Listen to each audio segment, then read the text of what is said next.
The head of the US broadcast regulator has warned media against airing, quote, hoaxes and news distortions. And that's after President Donald Trump lashed out at American outlets for reporting that Iran had damaged 5 US refueling planes in Saudi Arabia.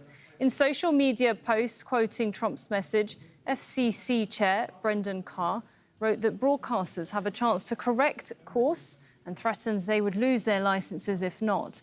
Some Democrats are pushing back following that announcement by the FCC chair. California Governor Gavin Newsom posted on X saying if Trump doesn't like your coverage of the war, his FCC will pull your broadcast license, and that is flagrantly unconstitutional. And Senate Democrat Brian Schatz said it's a clear directive to provide positive war coverage. That's the tweet there. He added that this is worse than the comedian stuff. The stakes are much higher, he said. He's talking about how a war is covered. Let's go to Frank Smythe. He's the founder of Global Journalist Security and joins us live now from Leesburg in Virginia. Thank you for speaking to us here at Al Jazeera. Now, as an advocate of press freedom, what's your initial thoughts when you heard that? Well, this is unprecedented. No official in the United States in the position of being the federal communication chairman has threatened or has exercised the revoking of a license of a news organization for not covering a war, an overseas military campaign, the way the administration wants. That is not the behavior of a democratic nation. That is the behavior of a dictatorship. And so far, it's just a threat. The courts would ultimately have to weigh in if the chairman of the FCC were to revoke these licenses. But this is an attempt to restrict the press that goes beyond anything we've seen to date from this administration or from any other administration in the United States. And I think it's going to get worse because the administration seems to be panicking. They have hit military, economic, and civilian targets in Iran, trying to force the regime to cry uncle and to bend to the will of the United States. But that is not how wars work. And many analysts predicted this. Now things are not going well. There are economic consequences, like the flow of oil is being restricted and prices are going up. So the administration seems desperate to control the media. So it's now violating what would be a violation of the Constitution if they were to exercise and revoke licenses for not covering the war the way they want. Right. And Frank, just want to go back to something you mentioned there. So does that mean that it isn't legal? Because you said it, you know, if it actually did go through and it wasn't just a threat, that it could go to the courts. And also my other question to that is that the role of the Federal Communications Commission, what is it exactly? Surely it should be independent, shouldn't it?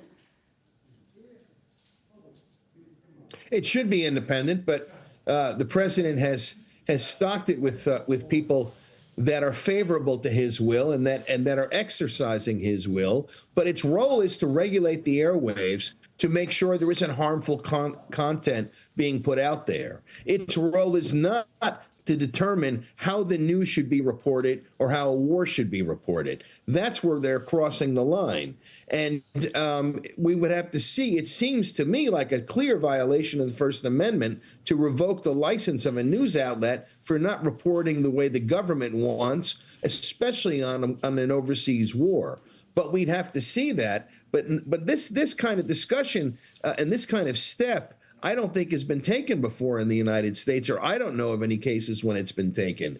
And it's a very alarming development for press freedom, because as things if they get worse and the war continues to go poorly or in an unpredictable manner, there'll be more pressure on the administration to control the media. And this, to revoke the licenses, would be yet another step toward a dictatorship. Right. And the other thing is that I wanted to ask you is,